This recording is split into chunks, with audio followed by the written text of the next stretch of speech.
These latest headlines from ABC15 are sponsored by Lerner and Rowe Injury Attorneys. One call, that's all. I'm Faye Fredericks with your top stories from ABC15 Arizona.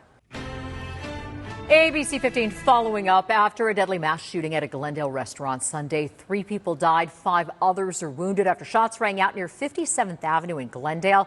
The search for the shooters intensifying. Community members gathering to remember the lives tragically cut short. More from tonight's vigil on ABC15 News at 10.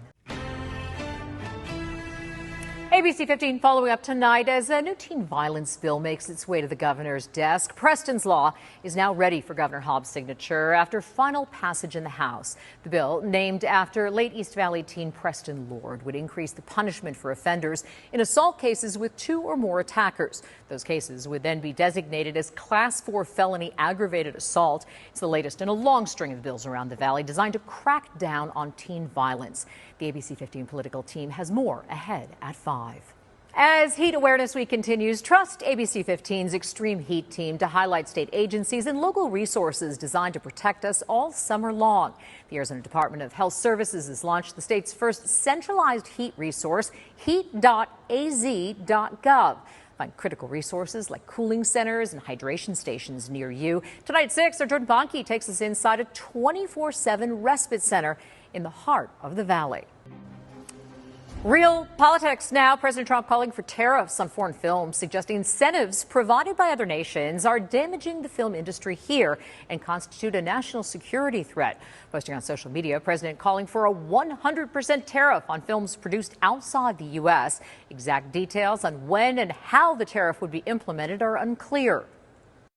Hollywood is actually flummoxed by how this would work because tariffs usually are based on products, not services. Movies are looked at as services. So how do you tariff a service? So that's the really big, important question that has all of Hollywood just sort of scratching their heads.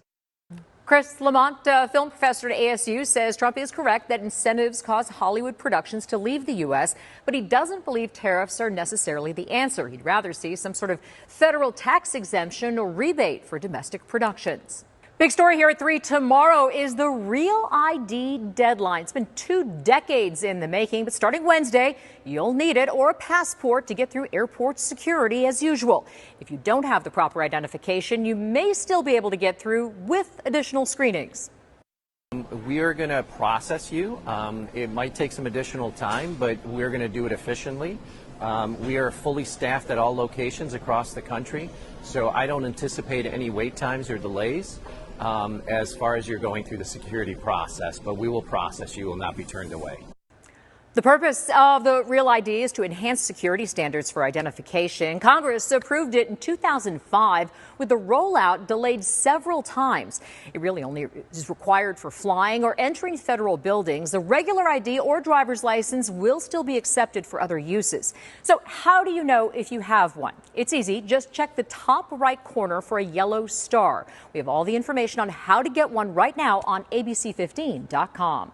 More cuts, this time involving top brass at the Pentagon. Defense Secretary Pete Hegseth doing away with some of the most senior positions. The veteran and former Fox News host plans to slash 20% of active duty 4-star generals and admirals. Hegseth says the move will free the military from what he calls unnecessary bureaucratic layers. More generals and admirals does not equal more success. Now, this is not a slash and burn exercise meant to punish high-ranking officers. Nothing could be further from the truth. Those cuts are in addition to the more than half a dozen top general officers that the Trump administration has fired since January, including the chairman of the Joint Chiefs of Staff and the only 2 women serving as 4-star officers. Tracking your forecast, I'm Chief Meteorologist Amber Sellens. A few more spotty showers possible here in the valley tomorrow morning. We may even see a little bit in the afternoon as well. Temperatures will be in the 60s to start the day, 80s in the afternoon. A significant warm up tomorrow, but still about 5 degrees below normal for this time of year. Lots of overnight rain across western Arizona and the chance that some of those showers could come in around 7 o'clock tomorrow morning, and lingering chances will continue through the middle of the day and early afternoon forecast before we clear out and dry back out here in the Phoenix metro area. Got one storm system on the way out, another weak one right behind it that'll keep that rain potential going into tomorrow. And then high pressure returns. And this brings a significant warm up to our forecast as we head into Mother's Day weekend. We're going to go from the mid 80s to the mid 90s Thursday, and then the triple digits will take over. 104 Saturday, 105 on Sunday. Mother's Day, the hottest day of your 7-day forecast, and breezes will be in the forecast too. These latest headlines from ABC15 are sponsored by Lerner and Rowe Injury Attorneys. One call, that's all.